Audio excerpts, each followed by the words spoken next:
everybody? Welcome to Capital Combat. The name says it all. I'm Hakeem Branch, and today I'm going to talk about UFC 253 going down this Saturday on ESPN pay-per-view. Also, if you want to catch Rob's preview of the Showtime Championship Boxing doubleheader, double title attraction featuring the Charlo brothers defending their belts in separate fights, hit the subscribe button, hit the bell icon so you can know when that comes out as well.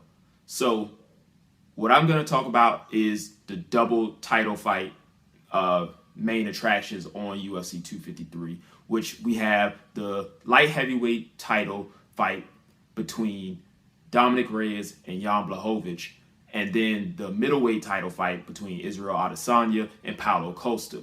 So starting with the vacant light heavyweight title fight, John Jones recently vacated the belt due to possibly moving up to heavyweight, also having a lot of issues with the promotion at the time. He has decided to drop the belt, and that has given the opportunity for the last person to fight for the belt, Dominic Reyes, and the top contender, the second contender behind him, Jan Błachowicz, to fight for that vacant belt. Now, both guys are fairly new to the 5-round game. Both of them only having one 5-round fight. Reyes, his loss to Jones, and Błachowicz had a split decision versus Ronaldo Souza. So we're not really too knowledgeable on how well they'll do going 5 rounds, seeing as how we've only had one fight to look at. In the Jones fight, Reyes started off great. A lot of people think that he still won that fight despite slowing down later on in the fight. So when he goes in there with Błachowicz, will we see a more measured approach, or do we think he goes for the kill and tries to get him out of there against someone that has been stopped before? Błachowicz, on the other hand, he kind of has more of a 5-round fighter build and temperament. He's not as explosive. However, he does have a lot of power in his hands. But he's not as a dynamic of a fighter as Reyes, whereas you're not going to see him cutting those angles. You're not going to see the type of energy from Błachowicz that you would from Reyes. And that can work to Reyes' advantage, meaning that he can be first in the exchanges. He can also finish exchanges. He can beat Błachowicz to the punch. He can move around the octagon a little bit better. And it might create some openings for him, as you've seen in some of his fights where he's KOing guys off of really nice angles. Like the one he landed on, I think it was Jared Cannonier, where it was like a missile left hand. He got Weidman out of there on a right hand off of an angle. So he's got a lot of really good tools that he can utilize in this. The main question is, can he do that over the course of 5 rounds if he cannot stop Błachowicz? And that's the main question. And can Błachowicz put enough rounds in the bank early to see if he can get Reyes to fade late and then either take over or finish him? Because like I said, his build kind of carries his power a little bit longer than Reyes does. So he would probably have a higher chance of stopping him later on in the fight, whereas Reyes' chances are going to be a lot earlier in the fight. My pick is that I'm going to go with Reyes. I think that he'll put those first 3 rounds in the bank, fade slightly, but still be competitive and dangerous enough that Błachowicz is going to seem to be stuck in mud until late in the 4th, 5th round. So we got to see how it actually plays out, and we'll all be looking forward to that. So the main event, this one has a lot of questions in it.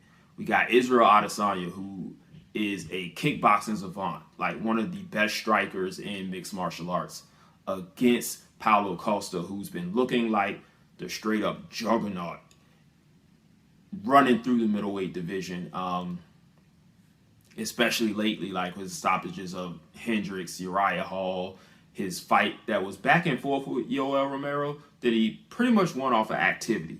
But he comes forward relentlessly and has walked through some very powerful guys in order to get to this title shot. Adesanya has been more of a finesse guy, even though he has been knocking guys out too. But he has shown us some dynamic combinations, some excellent countering skills, and he's going to bring a lot to the table that Costa has not seen yet. And the big question is, how are those strengths going to play against each other? And what do we see coming out of here? So like I was saying with Costa, I mean, the guy is built like a Mack truck, and he just does not stop coming forward, even at the detriment of eating punches in order to do so. So what he does is he will back guys straight up to the cage and then unleash hell upon them in like several different combinations. Head, body, body, head, kicks, everything. He will throw the kitchen sink at you once he gets you to that cage. What we have not seen him deal with is someone that will try to keep him in the center of the octagon and try to cut angles and counter what Costa is bringing to the table. Costa does do really good with like feints to back his opponent up. So Adesanya has to circle. He has to pivot. He has to cut angles and then fire immediately off of those angles. Something that we know he can do. So he'll slide over, body kick, slide over, left, right hand, check hooks as he spins out of there. And just keep walking Costa in the shots. We've seen him walk into things and be hurt, but it never stops him from coming forward. And showing that he has very minimal head movement, Adesanya should be able to land pretty easily on him. The question is, can he hurt him? Possibly. If he can catch him with something that he doesn't see coming, definitely can. If he can wear him down with a lot of body work, keeping him turning, having him swing at air all night, tire out, and then begin to hit him with some shots straight on, he could still hurt him. So Costa has, like I said, he has to laterally move, because just walking straight back and getting Adesanya to the cage is not going to work in this instance. I think Adesanya's ring IQ was a little too high for that. If they can kind of get some exchanges in the middle of the cage, possibly getting a clinch and just working the body for Costa, that could help.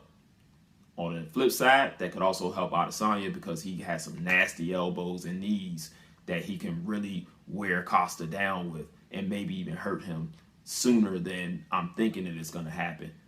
I am going with Adesanya in the late rounds. There was a huge slowdown from Paulo Costa in the Yoel Romero fight, which was, even though Romero was not that active, he was very accurate, and he also had Costa on his toes a lot in that fight. And you could see that he was really starting to fade throughout that second and third round. And this one's going 5, so there's 2 more rounds that he's going to have to go through with a sharpshooter, with a technical savant, with someone who is at the highest confidence level and the highest skill level. And all of that is a lot to overcome when you're just like a heavy-handed guy who just walks forward like the Terminator. That's a tough uphill battle. However, he could have gotten into Adesanya's head, and maybe he wants to stand there and trade with him, and then that's going to force him to start walking straight back. He starts landing those heavy hands, and he wears Adesanya out. That could happen too. I don't think that's likely though. So like I said, I'm going with Adesanya by late round stoppage or a pretty much decision where he starts to really walk away in those last 2 rounds. And like I said, for the light heavyweight fight, the last thing to do is see them fight the fights. And I'm excited for that. Hit us up in the comment section. Let us know what you think, how you think these fights are going to go, and who are your predictions to win. Like I said, hit the subscribe button, hit the bell icon so you can get the recap to this video where we talk about what we saw versus what I thought I was going to see in the recap video. You'll catch Rob's videos breaking down the Showtime card and the recap of those, and then any other fights we have coming up. And then once Rob and I can get together and get in a gym, we'll really start to crank out those technical toolboxes again, because that's something that we really enjoy doing. And I know that the people that have subscribed to us in the past, they like seeing those too. So stay tuned for all of that. And then also, there's some other new content that I'm working on as well that we'll be bringing to the channel. And once I get all of that squared away, I'll be talking about that as well. So until then, fight on. This is round 1 and you already lost. They don't seem to see that everything we've done is coming and cost. My fists are on fire. I perform till I perspire. My demons are in a rage. Keep thinking that it's a game. I kick rhyme, hurricane. I told them I don't play. I'm liquid. Black Street Fighter.